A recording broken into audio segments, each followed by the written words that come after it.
Ayan, daming basura, lalo-lalo na yung mga water lily, babayan.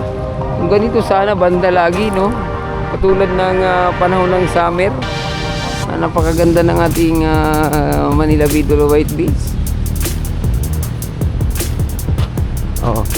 Ang pagbiminta ng at pinipick up yung mga naanod na basura, mga bayan.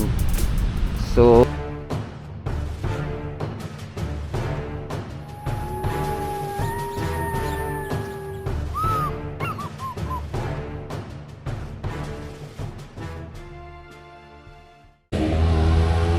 hello guys, good morning. Ayan, update muna tayo dito sa ating Dolomite Beach, mga bayan, kung anong ganap. Lalo na't madalas ang bagyo ngayon dito sa ating bansa. At kahit malayo pa yung mga bagyo, ay apektado pa rin yung ating Dolomite Beach dahil sa mga naano ditong basura, mga bayan. Ayan, so amihan season na. O di na masyado yung basura na naano dito. Ayan, napakabanayad yung ating karagatan. Mukhang kalutay lang. At ayan, daming basura, lalo-lalo na yung mga water lily, mabayan, na hindi nasama sa pagbaba ng tubig. Ayan, oh, nandito naiwan sa mga baybayin, sa buhanginan. Ayan, so ito, kitang-kita. Oh, andyan pa yung mga ilang basura na kalutang. Oh, ayan, oh, grabe. Oh, ganito ang ating Dolomite Beach, mga bayan. Maganda banda rito kahit papaano. Hindi pa na masyadong nag-mix up yung grisan at saka dolomite, no? Ayan, no? Oh, kitang-kita natin. Ayan na yung mga basura na yan. Yan yung mga kinakain ng mga ano, no? Siguro mga tahong. Kaya palang tataba ng mga tahong dito, mga bayan.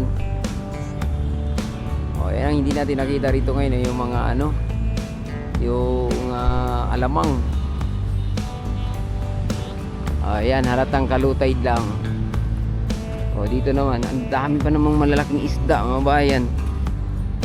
O, nauna kasi yung ating anino, kaya nagugulat sila. Ayan.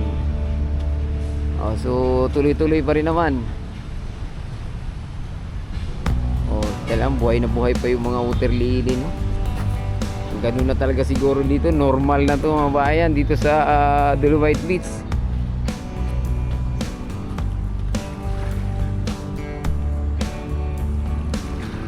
Ayan, pero syempre kailangan laging i-maintain na to, laging malinis.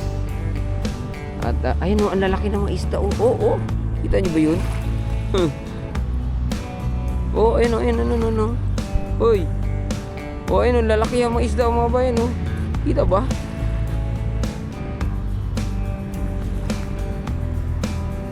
Sana? Wala na. Wala nang dumaan. Uli na yung zoom natin.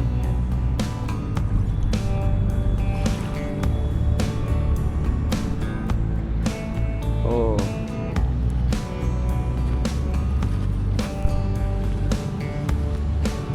Kaganda. Kung ganito sana banda lagi, no? Katulad ng panahon ng summer. Napakaganda ng ating Manila Bay Dolomite Beach. Oh. Ang pagbiminta na ngayon dito, mga bayan, ay wala ka nang nakikitang development pa rito bukod sa paglilinis ng mga basurang naanod, mga bayan. Oh, so pa rin lang muna yung ating nakikita, no? Yan ang ating obserbasyon. O, pansinin nyo naman yan. Wala masyadong wala na masyado, no? Wala talaga. Ang maintenance na lang dito ay yung paglilinis. Ang lalaki talaga ng mga isda, oh. Sana hindi ito tumakbo agad. Kung pansinin nyo, ay hindi nga kita, blurred. Yan. Wala na yung ano. Ang ano lang dito ay pagkukultivate. binabakho ay tawag nito, traktura tuwing Huwebes, at pinipick up yung mga naanod na basura, mga bayan. So wala na tayo masyadong nakikita pang ibang aktibidades dito. Ayan, oh, ganun. Oh. O kaya ang paglagay dito ng dolomite, hindi rin to totally sayang, dahil marami ding mga kababayan natin na nabigyan ng trabaho, katulad nila ate, oh. Yan sila, oh, sipag nila, oh. O, diba? Sila yung dahilan, mga bayan, kaya napanatili yung kalinisan dito sa Dolomite Beach. Oh. Yan, sila yung nagtsatsagang damputin yung mga naanod na basura dito. Oh. Diba? Sipag nila. Init, mga bayan. Iba yung init dito sa tabing dagat, nakakasunog ng balat. Yan. Sako-sako, mabigat pa naman yan. Yung water lily, pag isako mo, kahit konti lang, mabigat yan kasi may tubig, eh. Oh, laki ng tupis daw. Oo, laki. Yan. Tapos talagang masino pa nilang inaalis yung mga maliliit na basura.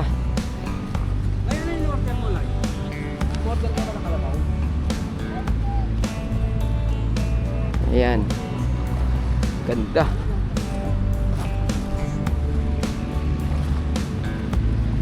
O, nung panahon kasi ni PRRD, mga bayan, aktibo tayo dyan sa pagtutulong sa paglilinis dito sa Dolomite Beach, no? Ang ganda, oh.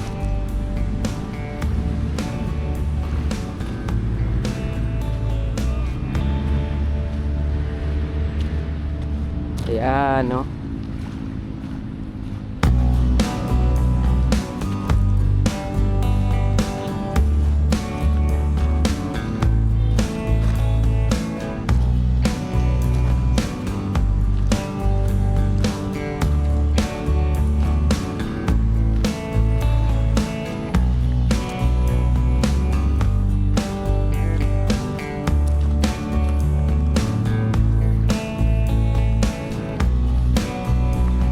Dito malinis na.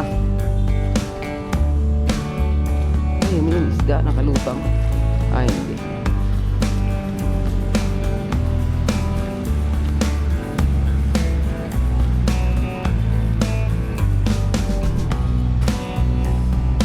Almost 3 years na naalis sa pwesto si PRRD, mga bayan. Wala na masyadong development dito.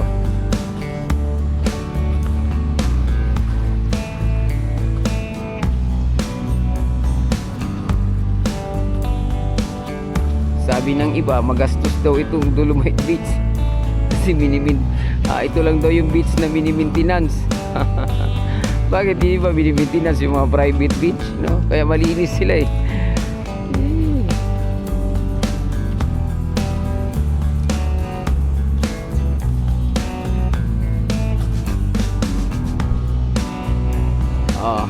Ayan, so hanggang dito na lang muna yung ating update, no? Huwag kalimutan mag-subscribe at i-click ang notification bell para ma-update kayo lagi sa ating Manila Bay Dolomite Beach. Adios, amigo. Bye-bye. Salamat.